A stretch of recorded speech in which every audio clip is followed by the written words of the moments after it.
أشهد أن لا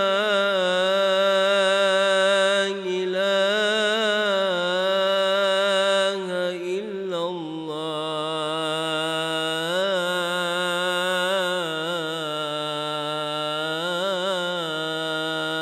الله أشهد أن محمدًا رسول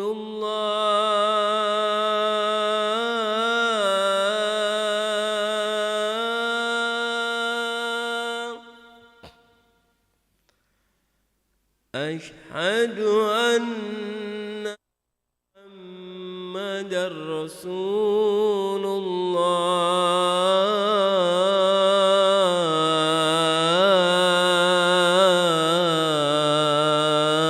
الله حي على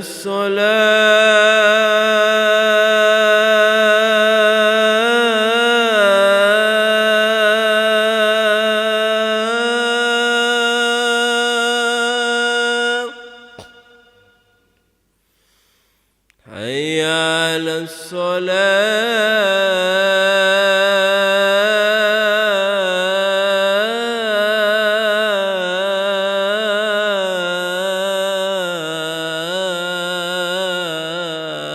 الصلاة حي على الفلاح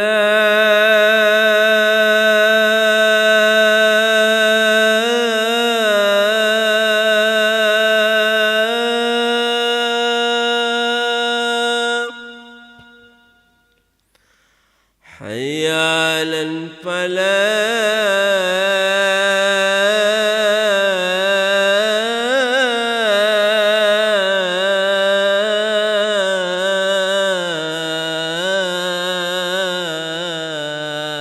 الفلاح الصلاة خير من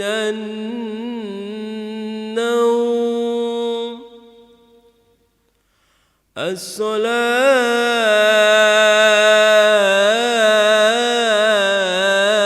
الصلاة خير من النوم الله أكبر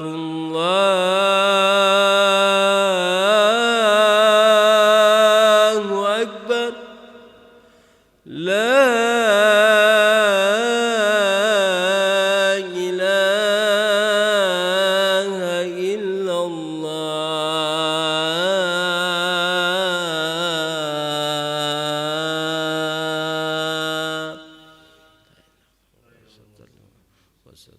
والله إنك لتلقى المياه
دل محمد رسول الله صلى الله عليه وسلم استعدوا لاستوى صفوفكم فإن تثبيت الصفوف من تمام الصلاة استوى صفوفكم واعتدلوا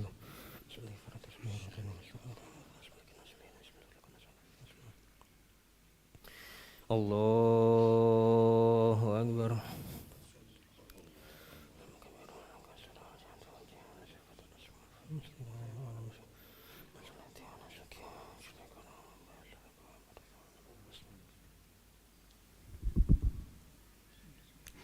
بسم الله الرحمن الرحيم. الحمد لله رب العالمين الرحمن الرحيم مالك يوم الدين إياك نعبد وإياك نستعين اهدنا الصراط المستقيم صراط الذين أنعمت عليهم غير المغضوب عليهم ولا الضالين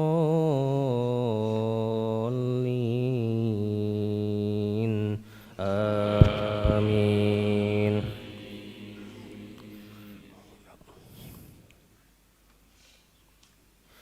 يا أيها الذين آمنوا لا تتخذوا اليهود والنصارى أولياء بعضهم أولياء بعض ومن يتولهم منكم فإنه منهم إن الله لا يهدي القوم الظالمين.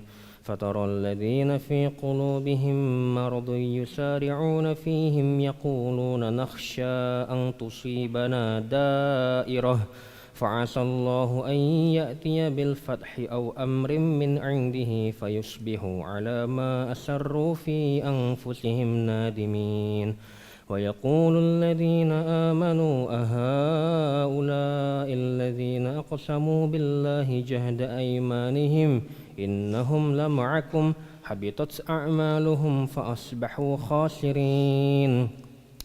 يا أيها الذين آمنوا من يرتد منكم عن دينه فسوف يأتي الله بقوم يحبهم ويحبونه أذلة على المؤمنين أعزة على الكافرين يجاهدون في سبيل الله ولا يخافون لومة لائم ذلك فضل الله يؤتيه من يشاء والله واسع عليم. إنما وليكم الله ورسوله والذين آمنوا الذين يقيمون الصلاة ويؤتون الزكاة وهم راكعون ومن يتول الله ورسوله والذين آمنوا فإن حزب الله هم الغالبون. يا أيها الذين آمنوا لا تتخذوا الذين اتخذوا دينكم هزوا ولعبا من الذين أوتوا الكتاب من قبلكم والكفار أولياء واتقوا الله إن كنتم مؤمنين. الله أكبر.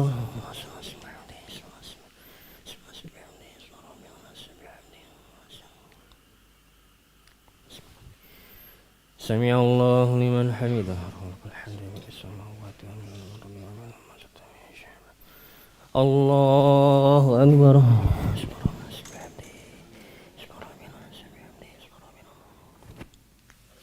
الله أكبر.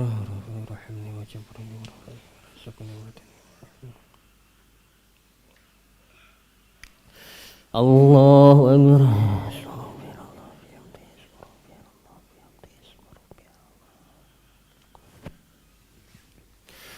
الله أكبر. بسم الله الرحمن الرحيم. الحمد لله رب العالمين الرحمن الرحيم مالك يوم الدين إياك نعبد وإياك نستعين اهدنا الصراط المستقيم صراط الذين أنعمت عليهم غير المغضوب عليهم ولا الضالين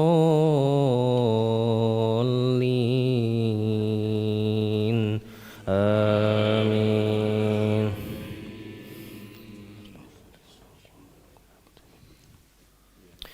وإذا ناديتم إلى الصلاة اتخذوها هزوا ولعبا ذلك بأنهم قوم لا يعقلون. قل يا أهل الكتاب هل تنقمون منا إلا أن آمنا بالله وما أنزل إلينا وما أنزل إليكم وأن أكثركم فاسقون.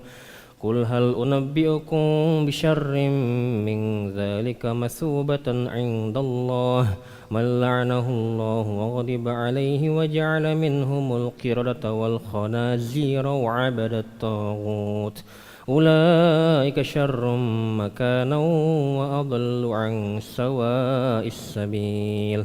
وإذا جاءوكم قالوا آمنا وقد دخلوا بالكفر وهم قد خرجوا به والله أعلم بما كانوا يكتمون. وترى كثيرا منهم يسارعون في الإثم والعدوان وأكلهم السهت لبئس ما كانوا يعملون. لولا ينهاهم الربانيون والأحبار عن قولهم الإثم وأكلهم السهت لبئس ما كانوا يصنعون. وقالت اليهود يد الله مغلولة غلت أيديهم ولعنوا بما قالوا بل يداه مبسوطتان ينفق كيف يشاء وليزيدن كثيرا منهم ما أنزل إليك من ربك طغيانا وكفرا وألقينا بينهم العداوة والبغضاء إلى يوم القيامة كلما أوقدوا نارا للحرب أطفأها الله ويسعون في الأرض فسادا والله لا يحب المفسدين. الله أكبر.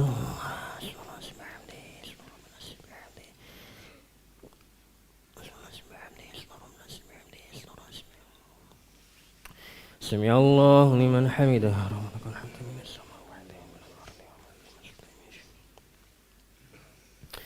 اللهم اهدنا فيمن هديت وعافنا فيمن عافيت وتولنا فيمن توليت وبارك لنا فيما أعطيت وقنا برحمتك شر ما قضيت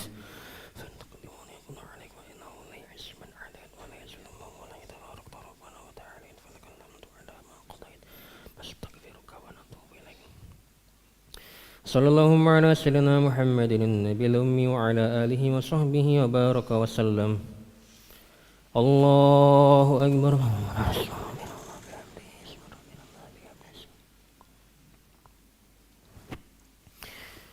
الله أكبر. رافع الرحمن وجبرني ورفعني ورزقني وحدنا الله أكبر.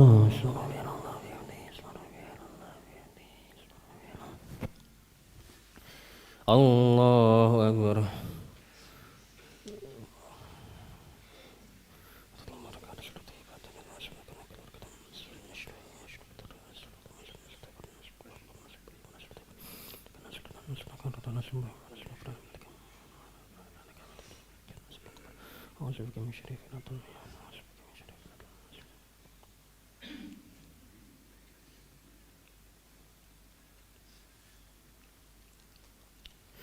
السلام عليكم ورحمة الله. السلام عليكم ورحمة الله.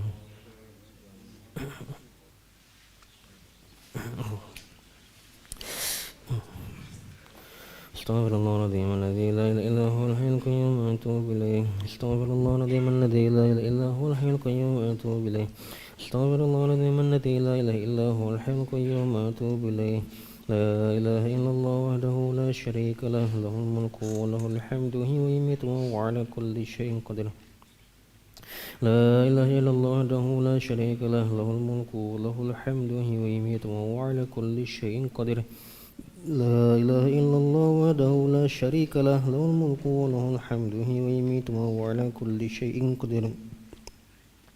لا إله إلا الله وحده لا شريك له له الملك وله الحمد يحيي ويميت وهو على كل شيء قدير لا إله إلا الله وحده لا شريك له له الملك وله الحمد يحيي ويميت وهو على كل شيء قدير لا إله إلا الله وحده لا شريك له له الملك وله الحمد يحيي ويميت وهو على كل شيء قدير لا إله إلا الله وحده لا شريك له له الملك وله الحمد يحيي ويميت وهو على كل شيء قدير لا إله إلا الله وحده لا شريك له له الملك وله الحمد يحيي ويميت وهو على كل شيء قدير لا إله إلا الله وحده لا شريك له له الملك وله الحمد يحيي ويميت وهو على كل شيء قدير لا إله إلا الله وحده لا شريك له له الملك وله الحمد يحيي ويميت وهو على كل شيء قدير اللهم أجرنا من النار اللهم أجرنا من النار اللهم أجرنا من النار اللهم أجرنا من النار اللهم أجرنا من النار اللهم أجرنا من النار اللهم أجرنا من النار السالمين اللهم أنت السلام ومنك السلام وإليك يعود السلام فحينا ربنا بالسلام وأدخلنا الجنة دار السلام تبارك ربنا وتعالى ذو الجلال والإكرام أعوذ بالله من الشيطان الرجيم بسم الله الرحمن الرحيم الحمد لله رب العالمين الرحمن الرحيم مالك يوم الدين إياك نعبد وإياك نستعين اهدنا الصراط المستقيم صراط الذين أنعمت عليهم غير المغضوب عليهم ولا الضالين آمين وإلهكم إله واحد لا إله إلا هو الرحمن الرحيم الله لا إله إلا هو الحي القيوم لا تأخذه سنة ولا نوم له ما في السماوات وما في الأرض من ذا الذي يشفع عنده إلا بإذنه يعلم ما بين أيديهم وما خلفهم ولا يحيطون بشيء من علمه إلا بما شاء وسع كرسي السماوات والأرض ولا يؤوده حفظهما وهو العلي العظيم إلهي ربي ربنا يا معبود سبحان الله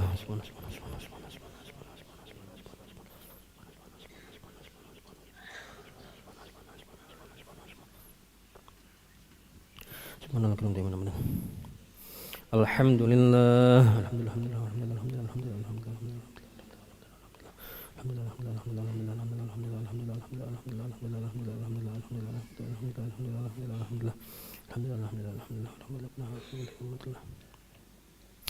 الله أكبر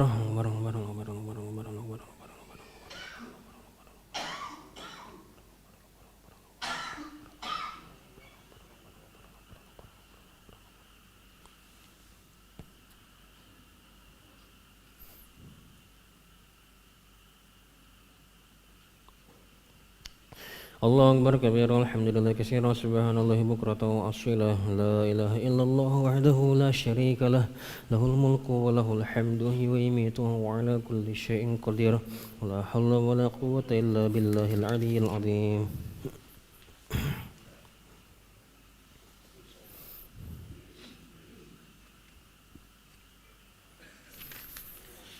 بسم الله الرحمن الرحيم السلام عليكم ورحمة الله وبركاته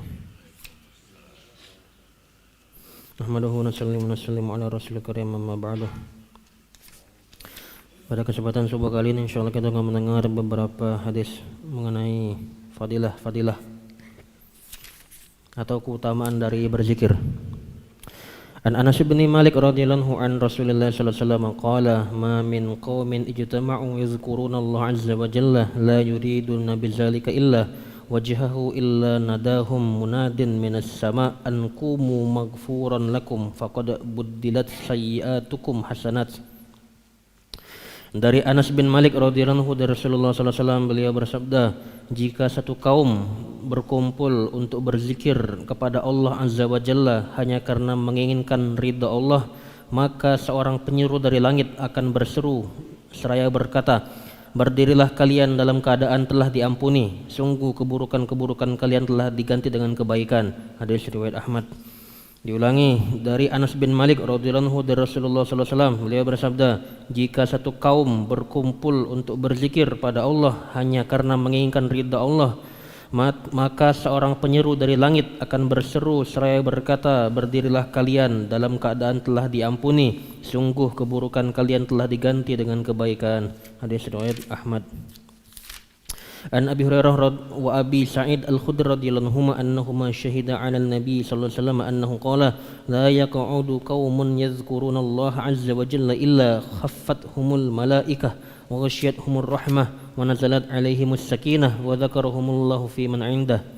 Dari Abu Hurairah dan Abu Sa'id Al-Khudri radhiyallahu anhuma, keduanya menyaksikan Nabi sallallahu alaihi wasallam, beliau bersabda, jika sekumpulan orang duduk berzikir pada Allah, maka malaikat akan mengerumuni mereka, merahmati mereka, sakinah turun kepada mereka, dan Allah akan menyebut mereka di hadapan para malaikat yang ada di sisinya.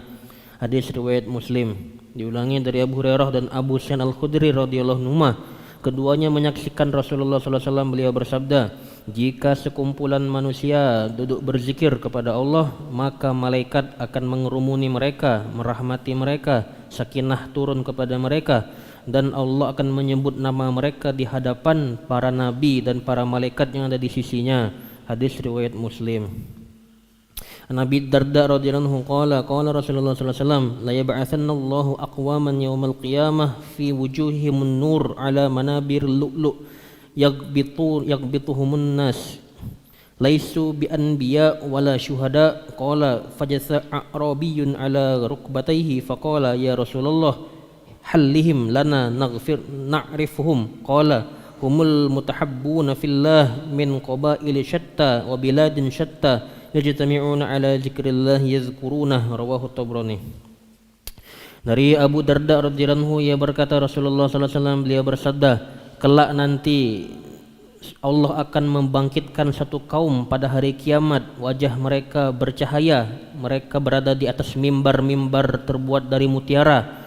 Orang-orang akan merasa iri kepada mereka. Mereka bukanlah para nabi dan bukanlah para syuhada. Maka seorang laki-laki Arab Badui berjongkok di atas lututnya seraya bertanya, wahai Rasulullah, jelaskanlah tanda-tanda mereka kepada kami agar kami bisa mengenali mereka. Beliau bersabda, mereka adalah orang-orang yang saling mencintai karena Allah. Mereka berasal dari kabilah, suku-suku dan negeri yang berbeda. Mereka sengaja berkumpul di satu tempat untuk berzikir pada Allah. Hadis riwayat Tabrani. Diulangi dari Abu Darda radhiyallahu anhu, berkata Rasulullah sallallahu alaihi wasallam, beliau bersabda, kelak nanti di hari kiamat Allah akan membangkitkan satu kaum yang wajahnya bercahaya. Mereka berada di atas mimbar-mimbar terbuat dari mutiara. Orang-orang akan merasa iri kepada mereka. Mereka bukanlah para nabi dan juga bukan para syuhada. Maka seorang lelaki dari Arab Badui berjongkok di atas lututnya seraya bertanya, wahai Rasulullah, jelaskanlah tanda-tanda mereka kepada kami agar kami bisa mengenali mereka. Beliau bersabda, mereka adalah orang-orang yang saling mencintai karena Allah. Mereka berasal dari kabilah dan negeri yang berbeda-beda. Mereka sengaja berkumpul di satu tempat untuk berzikir kepada Allah. Hadis riwayat Tabrani. Alhamdulillah, kita dengar beberapa hadis fadilah keutamaan mengenai zikir. Insyaallah apa yang kita dengar, apa kita amalkan dan kita sampaikan. A'udzubillahi minasyaitonirrajim. Bismillahirrahmanirrahim. Alhamdulillahirabbil alamin hamdan syakiran hamdan na'imin hamdan yu'afi ni'amahu wa yakafi mazidah. Ya Rabbana lakal hamdu kama yanbaghi li jalali qadri mu'adim sultanik. Allahumma salli ala sayyidina Muhammad wa sayyidina Muhammad. Rabbana zalamna anfusana wa illam taghfir lana tarhamna lanakunanna minal khasirin. Rabbana ighfir lana dhunubana dhunub walidina warhamhum kama rabbawna shighara. Jami'il muslimina wal muslimat wal mu'minina wal mu'minat al ahya'i minhum wa amwat bi rahmatika arhamar rahimin. ربنا لا تزغ قلوبنا بعد إذ هديتنا وهب لنا من لدنك رحمة إنك أنت الوهاب اللهم أرنا حقك وارزقنا اتباعه والباطل باطلا وارزقنا اجتنابه اللهم أعنا لذكرك وشكرك وحسن عبادتك يا مقلب القلوب ثبت قلوبنا على دينك يا مصرف القلوب صرف قلوبنا على طاعتك ربنا لا تجعلنا فتنة للقوم الظالمين ونجنا برحمتك من القوم الكافرين ربنا افرج علينا صبرا وتوفنا مسلمين ربنا اجعلنا مقيمين الصلاة من ذريتنا ربنا وتقبل دعاء اللهم ارحمنا مراشد أمورنا وأعذنا من شرور اللهم اهدنا واهد بنا واهدنا جميعا واجعلنا سببا لمن اهتدى يا حي يا قيوم برحمتك نستغيث اصلح لنا شأننا كلها ولا تقلنا لانفسنا طرفة عين ربنا هب لنا من ازواجنا ذريتنا قرة اعين واجعلنا للمتقين اماما ربنا اتنا في الدنيا حسنة وفي الآخرة حسنة وقنا عذاب النار وصلى اللهم على سيدنا محمد النبي الأمي وعلى آله وصحبه وسلم بفضل سبحان ربك رب العزة عما يصفون وسلام على المرسلين والحمد لله رب العالمين. أن لا إله إلا الله إلها واحدا وربا شاهدا ونحن له مسلمون نشهد أن لا إله إلا الله إلها واحدا وربا شاهدا ونحن له مسلمون نشهد أن لا إله إلا الله إلها واحدا وربا شاهدا ونحن له مسلمون يا أرحم الراحمين يا أرحم الراحمين يا أرحم الراحمين فرج على المسلمين يا أرحم الراحمين يا أرحم الراحمين يا أرحم الراحمين فرج على المسلمين يا أرحم الراحمين يا أرحم الراحمين يا أرحم الراحمين فرج على المسلمين والحمد لله رب العالمين تقبل الله منكم صلى الله على محمد صلى الله عليه وسلم صلى الله على محمد صلى الله عليه وسلم صلى الله على محمد صلى الله عليه وسلم صلى الله على محمد صلى الله عليه وسلم صلى الله على محمد صلى الله عليه وسلم صلى الله على محمد صلى الله عليه وسلم اللهم صل وسلم وبارك عليه